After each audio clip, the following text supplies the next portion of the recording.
बिस्मिल्लाहिर्रहमानिर्रहीम, अस्सलाम वालेकुम। मैं हूं ज़ैनुल आबदीन। आप देख रहे हैं प्रोग्राम सच बात नुसरत मिर्ज़ा साहब के साथ। आज के मौज़ूआत आपने देख लिए। मिर्ज़ा साहब अस्सलाम वालेकुम। वालेकुम अस्सलाम और अस्सलाम वालेकुम नाज़रीन कराम। देखिए, हुकूमत में सियासत में भूचाल आ गया है और हुकूमत के जो अरकान थे, जो कि पिलर थे, जिसमें जहांगीर तरीन शामिल है, जिसने कि बहुत ज़्यादा किरदार अदा किया और तमाम जो तब्दीली लाई है।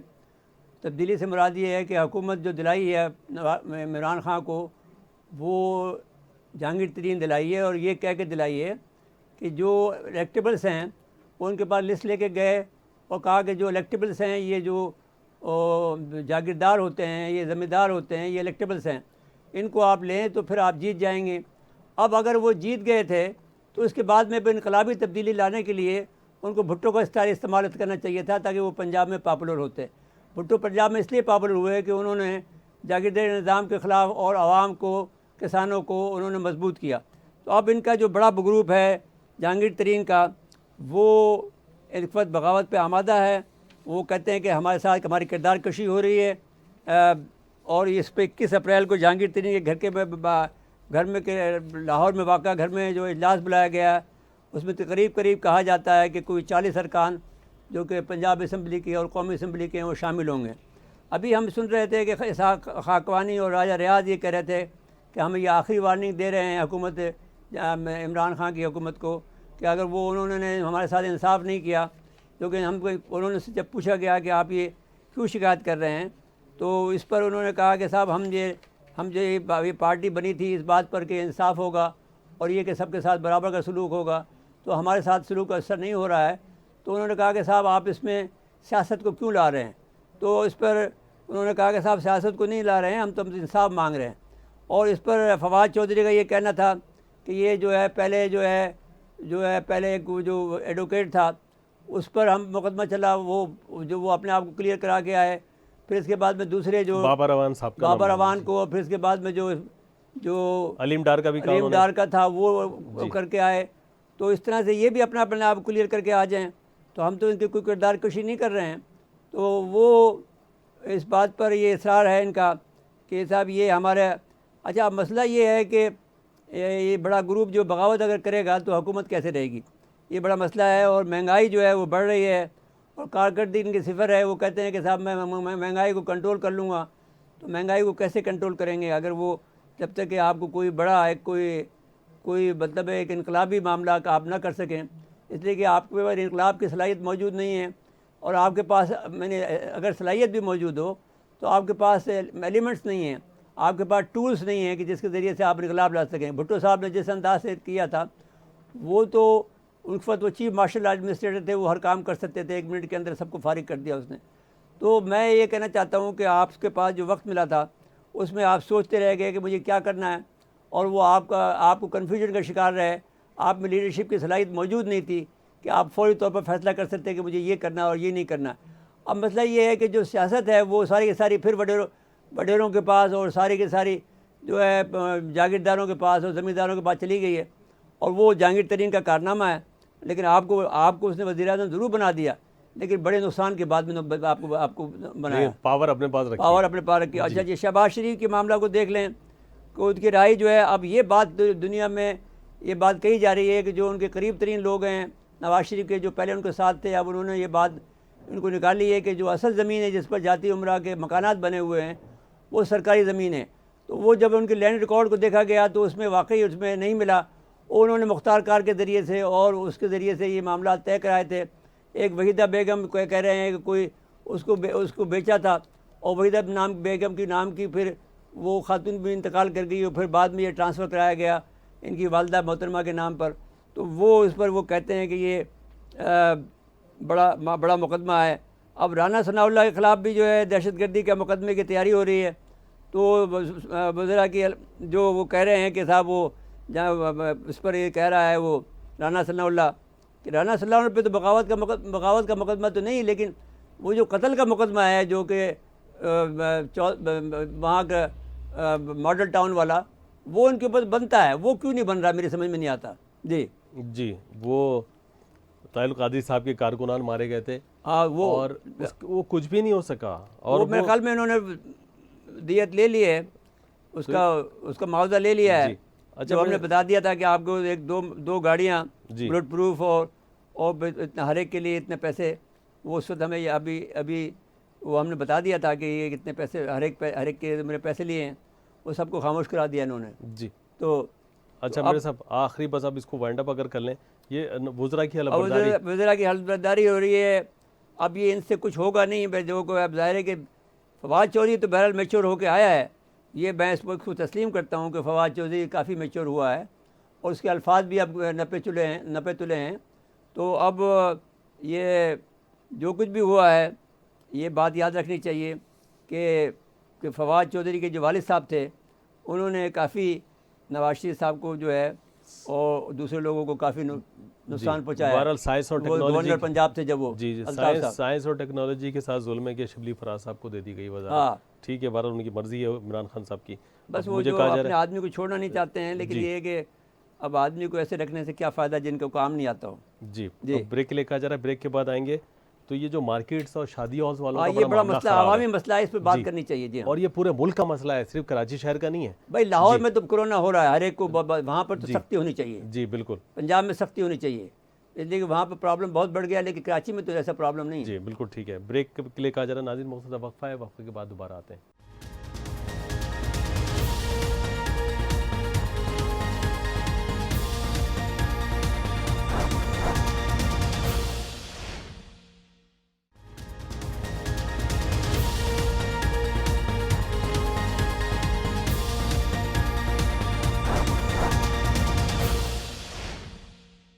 एक दफ़ा फिर प्रोग्राम में खुश आमदीद कहते हैं।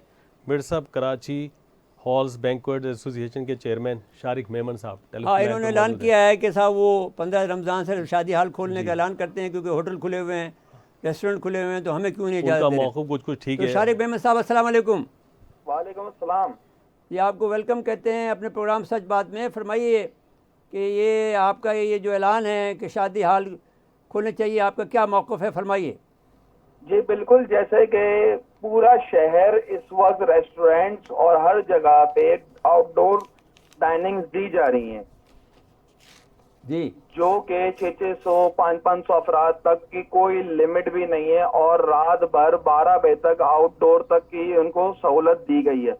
तो इसी में शादी हॉल को 2 घंटे के लिए और साथ ही साथ 300 अफराद के डाइनिंग देने के लिए, आउटडोर डाइनिंग देने के लिए इसमें क्या मुश्किलात पेश आ रही हैं सिंध गवर्नमेंट को, जबकि सिंध में 8% से ज्यादा नहीं, उल्टा 8% से कम कोरोना केसेस हैं, जिसमें 2.5 से 3% कोरोना केसेस की शरह है। तो ठीक कह रहे हैं। तो फिर आपका क्या इरादा है? हुकूमत तो नहीं मान रही। फिर हुकूमत अगर हमारे मुतालबात सुनती है तो बहुत अच्छा है, वरना फिर हम 15 रमजान से अपने इफ्तार पार्टियां हॉलों में करेंगे, और इसके बाद ईद के बाद हम अपने शादी ब्याह की तकरीबियात को जारी रखेंगे। तो आप कैसे करेंगे? हुकूमत पाबंदी लगा देगी तो? बिल्कुल, हम देखें एहतजाज का आईनी हक रखते हैं। हम गवर्नमेंट से एक बार फिर अपील कर रहे हैं कि 15 रमजान से पहले हमारे लिए कोई सॉफ्ट कॉर्नर और हमारे लिए डेट अनाउंस कर दी जाए। अच्छा जी, आप कराची में कितने बैंकेट और शादी हाल्स हैं? तकरीबन ये 600-700 शादी हाल्स हैं। और कितने लोग बराह रास्त रोजगार है? देखें, अगर इससे अलाइड इंडस्ट्रीज की बात करते हैं तो ये तकरीबन लाखों करोड़ों लोग बनते हैं।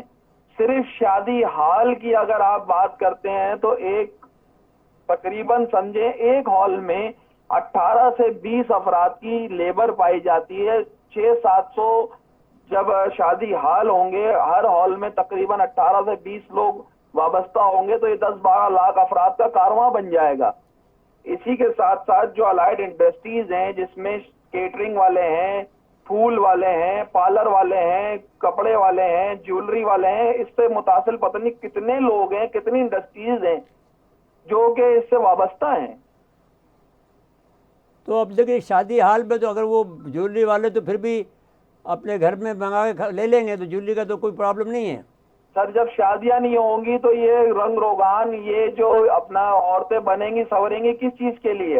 हाँ ना कोई पार्लर जाएगा, ना कोई ज्वेलरी पहनेगा। घर में कौन इस चीज को करेगा जब आपके यहाँ कोई शादी ब्याह की किसी चीज की तकरीब है ही नहीं। ठीक है। अच्छा, आप इसका मतलब ये है कि आप ये कहते हैं कि अगर ये बंद रहे तो मैं कम से कम बिल्कुल जो है इस शादी 10 हाल लाख। को सब कारोबारों की माँ कहता हूँ अच्छा कि ये एक माँ है जो सब इंडस्ट्रीज को चलाती है। अच्छा, लेकिन फिर SOP पर अमल नहीं करते ना आप वहाँ पर। सर देखें, सबसे ज्यादा इस वक्त शहर में आप चेक कर सकते हैं कि शादी हाल पे कितनी SOPs फॉलोड होती हैं, क्योंकि जब भी आप अंदर आते हैं आपको बगैर टेम्परेचर गन से टेम्परेचर लिए बगैर आपको अंदर आने नहीं दिया जाता। मास्क सैनिटाइजर्स आपको दिए जाते हैं। हर टेबल पे 4 से 5 अफराद की सीटिंग है जो कि फासले से बरकरार है। इसके अलावा आप जब रेस्टोरेंट पे जाते हैं एक ही तखत पे 12-12 अफराद, 14-14 अफराद, 10-10 अफराद सेटिंग किए हुए हैं। ठीक बात है। वहाँ कोरोना नहीं आता, शादी हाल में कोरोना सिर्फ आता है। तो वो दरअसल में इकट्ठे हो जाते हैं ना। वहाँ पर लाहौर में यही वाक़े हुआ है कि शादी हाल में से बहुत से लोग कोरोना ले आए और बाद में मर गए। देखें, बाज औकात कोई ऐसा हो गया होगा, पर जब हम इसको टेम्परेचर गन से हर बंदे को चेक करके भेज रहे हैं, उसको फीवर नहीं है, उसको हम मास्क दे रहे हैं, उसको हम सैनिटाइजर दे रहे हैं, तो ये पॉसिबल बनता नहीं है। और इसके बाद भी हम जब राउंड टेबल्स पे अपनी सिटिंग दे रहे हैं वो 4-4, 5-5 अफराद की दे रहे हैं। आप बीच में गैप छोड़ रहे हैं क्योंकि पहले आपके टेबल 8 बैठते थे। गैप छोड़ रहे हैं, तकरीबन 3 फुट का गैप छोड़ा जाता है। अच्छा, तो अब आप बताइए कि हुकूमत के किसी वजीर ने आपसे रब्ता किया? जी नहीं, बिल्कुल इस वक्त किसी ने राब्ता नहीं किया। हम यहाँ कमिश्नर कराची के पास गए थे, उन्होंने हमारी बात सुनी थी और कहा था कि हम इसको NCOC में रेकमेंड करेंगे कि इसको भी खोला जाए। इसके अलावा हमारी किसी भी फर्म में किसी से कोई बातचीत नहीं हो पाई। अच्छा, तो अब फिर आप मतलब ये है कि आपका क्या ख्याल है? आपका जो कैटरिंग डेकोरेशन के सदर ने भी कहा कि 8% से ज़्यादा केसेस की शरह है, वहाँ शादी हाल बंद किए जाएँ, लेकिन कराची में अल्लाह का शुक्र है सूरत बहुत बेहतर है। कराची में ये तो सिंध गवर्नमेंट विन कर गई है, इसको उल्टा जश्न मनाना चाहिए। इनको कारोबार 24 घंटे खोल देना चाहिए। ये जो कारोबार सुबह 6 से शाम 5 बजे तक की बात कर रहे हैं, ये कराची में रश का बाइस बनेगी। इसकी वजह से कोरोना पेशेंट्स बढ़ेंगे और ठीक करें, आप बात सही करें कि 24 घंटे खोल देना चाहिए ताकि वो आदमी वक्त से आए और चले जाए। कारोबारी को तंग ना किया जाए। सब यहाँ के मौजूद कारोबारी शहरी हैं, सबके पास पाकिस्तान का शनाख्ती कार्ड है। ये इस तरह की हर बार क्यों करते हैं? कराची के साथ ये सौतेली माँ का सलूक सिंध हुकूमत क्यों करती है हर बार? आपका बहुत बहुत शुक्रिया। हम आपके मुतालबे की मुतायद करते हैं, हिमायत करते हैं। बिल्कुल आखिरी बात जो उन्होंने की कि हाँ। कराची के साथ सौतेली माँ जैसा वो सलूक ना करें, ये बिल्कुल दुरुस्त हक बात दें कही पूरा। उन्होंने। जी, अब ब्रेक के लिए कहा जा रहा है, ब्रेक के बाद आएंगे, फिर अगले मेहमान को ले लेंगे। जी। नाज़रीन, मुख्तसर वक्फा है, वक्फे के बाद दोबारा आते हैं।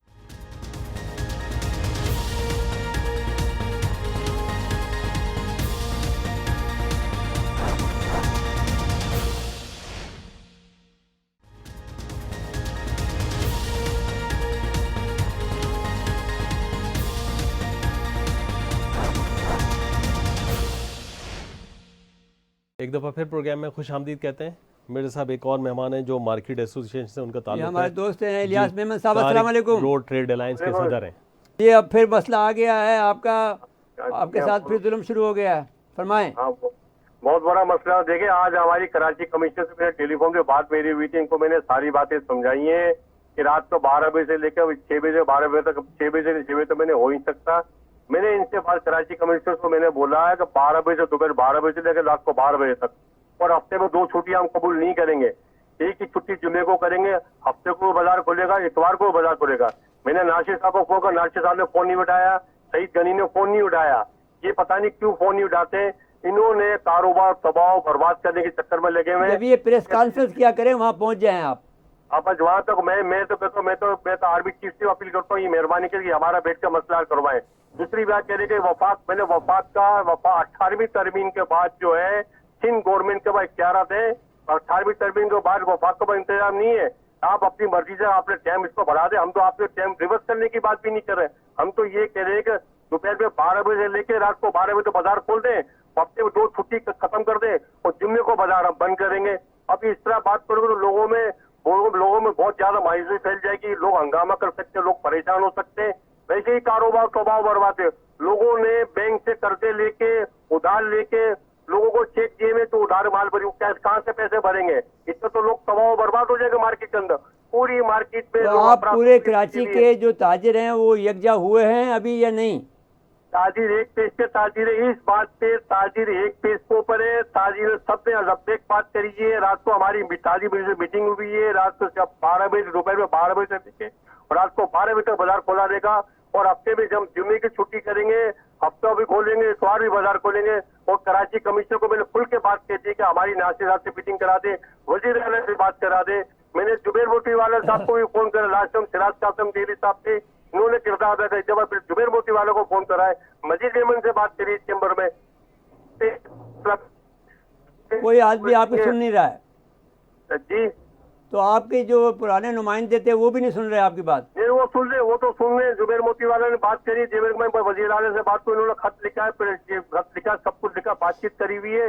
मैंने वो इनको सोचना चाहिए, बैठ के बात करना चाहिए। अगर बैठ के बात नहीं करेगा तो परेशानी हो जाएगी। ये बात ये बहुत परेशानी हो जाएगी। ताजी बिरादी रोड को ऊपर आ जाएंगे, रोड को। वो कह रहे थे कि कराची एक ताजिर ने कहा, और ये लगाने के बाजार हम हफ्ते को भी खोलेंगे, इतवार को भी खोलेंगे, 12 से लेकर रात को 12 बजे तक बाजार खुला रखेंगे। बस ये हमारे पैगाम है।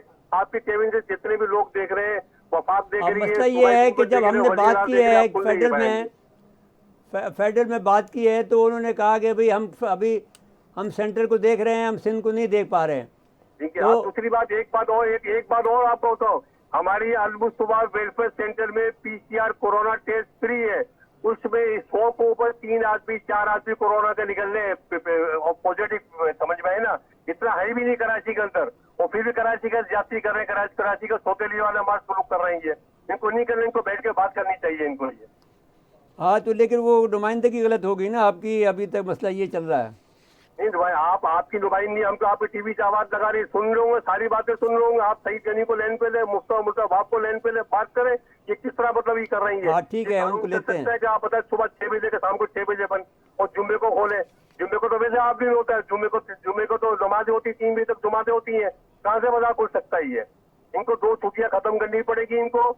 एक छुट्टी बस हफ्ता इतवार खुला, जुम्मे को बंद करेंगे, और आपको आज तो 12 बजे लेकर 12 बजे बाजार खुला रखेंगे। ये इतना हमारा ये पैगाम है। इसको मैं किसी बात को कबूल नहीं करेंगे, ये वाली बात को। ये अच्छा, तो बस फिर ठीक है। मतलब एक अपने ताजिर को सुनता है कि भाई हम कोई हमारी तरफ आया तो हम टांगे तोड़ देंगे, तो क्या ये इसलिए बात करेंगे? लाजमी दम जमाना मस्कल अंदर ही होगा ना। अगर सुनेंगे तो दम मस्कल अंदर ताजी बिराती रोड पे आ जाएगी, बाजार सारे बंद कर रोड पे आ जाएंगे, एक ही पेज पे सब आ जाएंगे। ये हमको इनसे हम फालतू टाइम नहीं मांग रहे, और शहरी आपकी हिमायत करेंगे।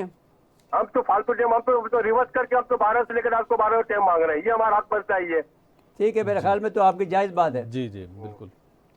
तो आप बिल्कुल 12 से 12 आपकी बिल्कुल जायज़ मुतालबा है। भाई जायज़ आप खुद सोचे ना। ये इनके दफ्तर, ये दफ्तर 6 बजे आके खोलेंगे दफ्तर अपने आके। क्या ये बताइए, ये दफ्तर में बैठेंगे? कोई भी नहीं बैठेगा। दूध की दुकानें थोड़ी, दही की दुकानें थोड़ी है कोई भी। ये तो कारोबार है। कराची में लोग जागते हैं पूरी रातें। शहरी के बाद तो फजर के बाद तो सोते हैं यहाँ पे लोग। हम तो 12 बजे का 12 बजे टाइम चाहिए, इनको एक्सेप्ट कर लेना चाहिए। ये चक्कर में पड़ने नहीं चाहिए खामों का। पिछले रमजान में लॉकडाउन करा था हमने, इसके बाद लोग परेशान है, लोग तनख्वाही नहीं दे पा रहे, बिजली का बिल नहीं भर पा रहे। लॉकडाउन वाले बिजली के ऊपर लॉकडाउन लगाए, अपने इनकम टैक्स पर लॉकडाउन लगा, वहाँ लॉकडाउन लगा। यहाँ लॉकडाउन क्या लगा रहे हैं ये लोग? ये APR पे लगाए लॉकडाउन, वहाँ करे। इलेक्ट्रिक पे लॉकडाउन लगाए, वहाँ लॉकडाउन करे। यहाँ लॉकडाउन क्या कर रहे हैं? ये क्या करेंगे लॉकडाउन से? 95% सिर्फ गवर्नमेंट टैक्स ले रही है कराची वालों से, 70% टैक्स वफाक ले रही है। उनको एहसास ही नहीं है कराची वालों का। 1% भी कराची वालों का एहसास नहीं है। यकीन माने बोल कर थक के। और गवर्नर साहब क्या कर रहे हैं? मैं वजीर आला से अपील करता हूँ, मैं नासिर साहब से अपील करता हूँ, मैं सईद गनी से अपील करता हूँ, बैठ के बात करें। आर्मी चीफ जस्टिस से बोलता हूँ, इनको बैठ के हमारा फैसला करवाइए। जी ठीक बात है, हम आपकी हिमायत करते हैं और हम कोशिश करेंगे कि आपकी किसी न किसी ने मदद करे। जी जी जी, बहुत बहुत शुक्रिया आपका इलियास मेमन साहब। ऑलवेज अब हमारे दोस्त हैं, हम आपके साथ हैं। बिल्कुल बिल्कुल। और वो बात भी उनकी ठीक है भाई, दोपहर 12 से रात 12 बजे तक की बात है, इसमें कोई नाजायज़ बात नहीं कर रहे हैं। तो वक्त ख़त्म हुआ हमारे प्रोग्राम का। नाज़रीन आज के लिए इतना ही, आइंदा प्रोग्राम तक के लिए इजाज़त चाहते हैं। अल्लाह हाफ़िज़।